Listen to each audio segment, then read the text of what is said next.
마른 땅을 적시는 단비 같은 방송 가무, 저는 알기 쉬운 성경교리 목사 최주영입니다. 자, 지난 시간에 이어서 계속해서 27강 천년기와 죄악의 종말에 대해서 알아보도록 하겠습니다. 지난 시간 우리는 예수님의 재림으로 인해서 첫째 부활에 참여한 자들이 예수님과 함께 하나님 나라로 들어가 천년 동안 아주 특별한 목적을 가지고 지내게 될 것에 대한 예언을 살펴보았습니다. 그러면 여기서 우리가 잠깐 이 구원받은 성도들이 아닌 이 땅에 남겨지게 될 구원받지 못한 죄인들과 또 그들과 함께 남겨진 이 사단 마귀는 어떻게 되는지에 대해서 조금만 더 살펴보겠습니다. 성경은 예수님의 재림의 광경을 두 가지로 묘사하고 있습니다. 사실 엄밀하게 말하면 이 두 대상에 대해서라고 하는 것이 맞을 것입니다. 지난 시간에 우리가 본 이 첫 번째 대상은 바로 이 구원받은 성도들입니다. 그들은 예수님과 함께 하나님 나라로 가서 천년 동안 지내게 된다고 말씀드렸습니다. 그렇다면 이 땅에 남겨진 자들은 어떻게 될 것인가? 안타깝게도 구원받지 못하고 이 땅에 남겨진 죄인들은 마치 노아 홍수나 이 소돔 고모라 때 심판을 받은 것처럼 바로 이 땅에서 완전한 심판과 멸망을 경험하게 됩니다. 마태복음 24장 37절 39절입니다. 노아의 때와 같이 인자의 임함도 그러하리라. 홍수 전에 노아가 방주에 들어가던 날까지 사람들이 먹고 마시고 장가들고 시집가고 있으면서 홍수가 나서 그들을 다 멸하기까지 깨닫지 못하였으니 인자의 임함도 이와 같으리라.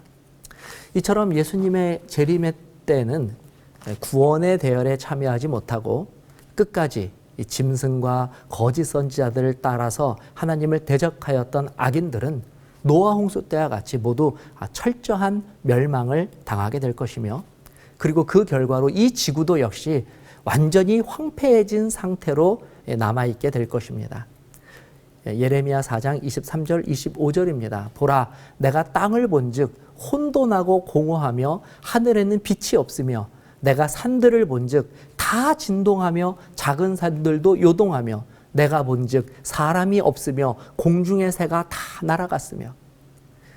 이처럼 지구도 완전히 황폐한 모습으로 남아있게 되는 것이죠. 그러나 아직 끝이 아닙니다. 이 지구상에서는 이처럼 어떤 생명도 남지 않은 채 완전한 황폐된 상태로 남게 될 것이지만, 그럼에도 불구하고 여전히 이 지구상에 존재하는 자가 있습니다. 그들이 바로 그동안 사람들을 기만하고 온갖 죄악을 저지르도록 유혹했던 사단과 그의 추종자들을 말합니다. 그러면 이들은 예수님의 재림 후 어떠한 상태로 남아있게 될까요? 만일 이들이 또 이 지난번 경우처럼 첫 번째 이 대쟁투의 결과처럼 이 싸움에서 패배하여 다른 별로 이주를 한다면 이것은 더 큰 문제가 될 것입니다.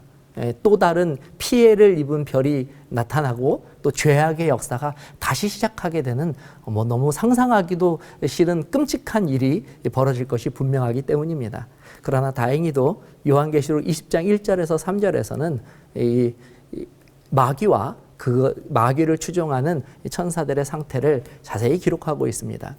또 내가 보매 천사가 무저갱의 열쇠와 큰 쇠사슬을 그의 손에 가지고 하늘로부터 내려와서 용을 잡으니 곧 옛뱀이요 마귀요 사탄이라 잡아서 천년 동안 결박하여 무저갱에 던져 넣어 잠그고 그 위에 임봉하여 천년이 차도록 다시는 만국을 미혹하지 못하게 하였는데 그 후에는 반드시 잠깐 노이리라.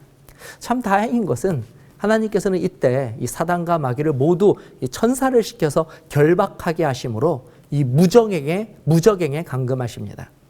그리고 그 무저갱에서 성도들이 하늘에서 보내는 이 같은 기간인 이 천년 동안 그 무저갱에 사로잡히게 됩니다. 자, 그렇다면 여기서 말하는 이 무저갱이란 어디이겠습니까?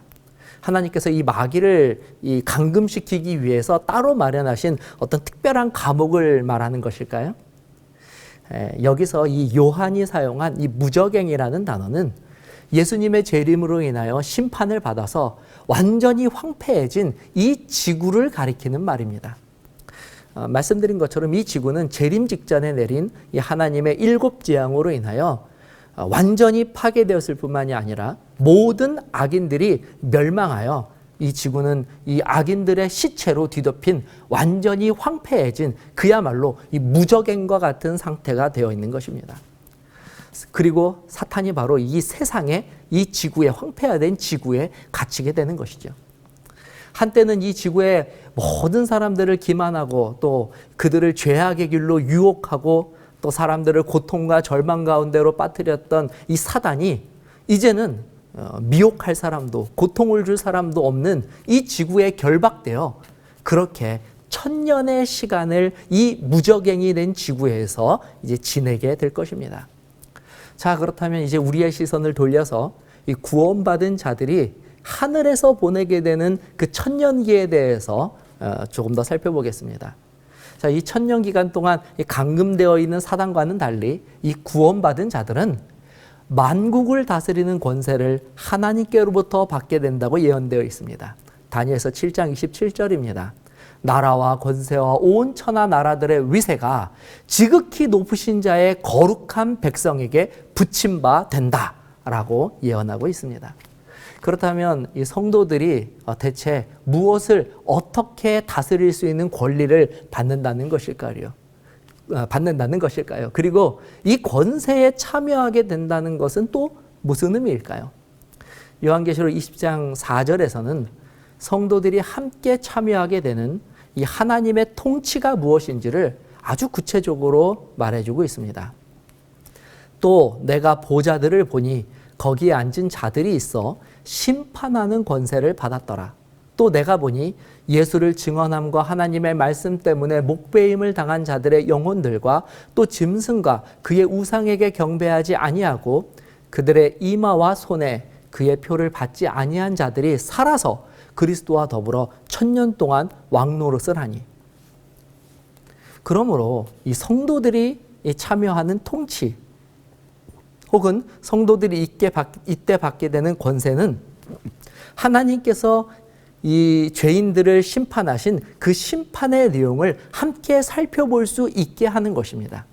다시 말해서, 좀 쉽게 말해서 왜 악인들이 구원을 받지 못하였는지, 그리고 그 이유가 정말 공의로운 하나님께서 내리신 심판인지, 혹은 거기에 혹은 실수나 흠이 없는지에 대해서 살펴볼 수 있게 하는 것이 바로 성도들이 천년 동안 하나님께로부터 부여받은 권세인 것입니다. 물론 이 기간 동안 아무리 사람들이 면밀하게 그 기록을 살펴서 구원받을 자와 그렇지 못한 자를 본인이 구분해낸다고 하여도 하나님의 결정이 번복되는 일은 벌어지지 않습니다. 이미 이것은 하나님의 심판으로 끝난 사건입니다. 그러므로 이 기간이 주어진 목적은 구원받지 못한 자들에 대한 이유에 대해서 혹시라도 의인들이 가지고 있을 수 있는 그 의문을 풀어주는 데에 목적이 있습니다. 자, 왜냐하면 하나님께서는 구원받은 자들이 그들의 통치자이신 하나님에 대한 이 완전한 신뢰를 이제는 갖기를 원하시기 때문입니다. 만일 이 구원받은 자들이 하늘에 가서도 여전히 하나님에 대한 어떤 의심의 여지를 남겨둔다면 분명 이런 종류의 의심이 다시 한번 하나님을 거절하는 죄악의 뿌리가 될 가능성이 분명히 있기 때문입니다. 그래서 하나님께서는 죄악을 영원히 종식시키시고 그리고 다시는 온 우주에 이와 같은 죄악이 다시는 머리를 들지 못하게 하시기 위하여 피조물들이지만 구원받은 사람들에게 하나님께서 하신 모든 심판의 내용들을 면밀히 살펴볼 수 있는 특별한 기회를 허락하신 것입니다. 그리고 이 심판에 참여한 의인들은 결국 완전하신 하나님의 은혜와 사랑과 결정에 만족하게 될 것입니다. 이처럼 하늘에서 은혜로운 심판이 진행되는 동안 이 땅에서는 사탄이 심한 고통 가운데 이 천년의 기간을 보내게 됩니다. 그는 일생을 해온 기만의 행위를 더 이상 할 수 없게 되었을 뿐만 아니라 누구보다도 이제 하나님의 율법을 어긴 반역의 결과가 자신에게 어떻게 닥쳐올지를 너무나 잘 알고 있었기 때문에 그는 이제 앞으로 그에게 닥칠 형벌에 대한 두려움과 공포에 쌓여서 이 천년의 시간을 이 땅에서 보내게 될 것입니다. 자, 그리고 드디어 이 천년의 기간이 마치게 됩니다. 천년기가 마치게 되면 이 즉시로 하늘에서 성도들이 하나님과 예수님과 함께 거하였던 바로 그 하늘 예루살렘 도성이 거룩하신 하나님과 구원받은 모든 성도들과 함께 이 황폐해진 지구를 향하여 내려오게 됩니다. 요한계시록 21장 2절입니다. 또 내가 보매 거룩한 성 새 예루살렘이 하나님께로부터 하늘에서 내려오니 그 준비한 것이 신부가 남편을 위하여 단장한 것 같더라. 예수님께서 이 땅에 오시는 이유는 크게 두 가지입니다. 첫 번째는 천년 전에 예수님의 재림으로 이루어진 그 심판의 결과를 최종적으로 실행하시기 위함입니다. 이로 인해 이 땅에서는 또한 두 가지 일이 벌어집니다. 첫 번째는 첫 번째 죽었던 모든 악인들이 예수님께서 심판하시는 모습을 보기 위하여 악인들이 부활하게 됩니다. 이것을 바로 악인의 부활, 둘째 부활이라고 말하는 것입니다. 그리고 두 번째로 천년 동안 사로잡혔던 사단이 예수님께서 하늘 예루살렘 도성과 이 땅에 오실 때에 잠시 동안 활동할 수 있도록 풀려나게 됩니다.